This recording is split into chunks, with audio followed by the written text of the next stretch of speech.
Good evening mga katarap-tarap. Sabi sa Psalms 133:1, a song of the grace of David. Behold how good and how pleasant it is for brethren to dwell together in unity. Anong ibig sabihin noon mga katarap-tarap? So, hindi lamang po sa mga anak ng Diyos o sa simbahan yun ginagamit ang salitang pagkakaisa.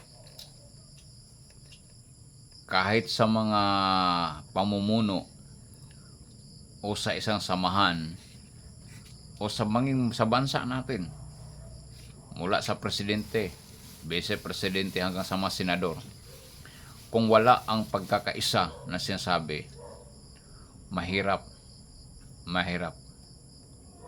Walang mangyayaring maganda sa bayan natin kung walang pagkakaisa. Kundi kanya-kanyang hatakan, kanya-kanyang siraan, kanya-kanyang pamulitika, walang mangyayaring maganda, mga katarap-tarap.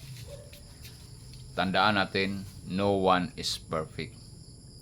So maaring isa ka na ngayon, nagkakamali, o kanya-kanyang siraan na yan. Kanya-kanyang pagalingan, kanyang palapad ng papel, para pagdating ng araw, sila na naman ang poposisyon. Sa samahan din mga katarap-tarap, sa isang grupo ganun din. Kung ang isang samahan ay walang pagkakaisa, mahirap makamtan ang isang tagumpay.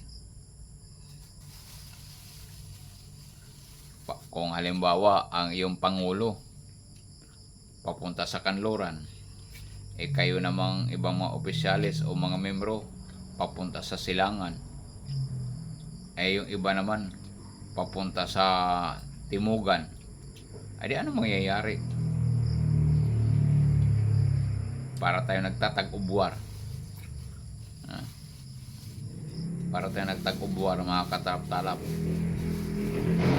Hindi tayo makakarating ng maganda sa ating paroroonan.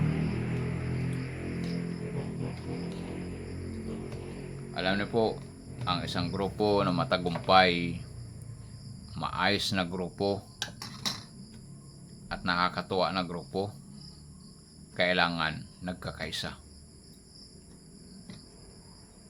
nagtutulungan, hindi nagsusulo. Kaya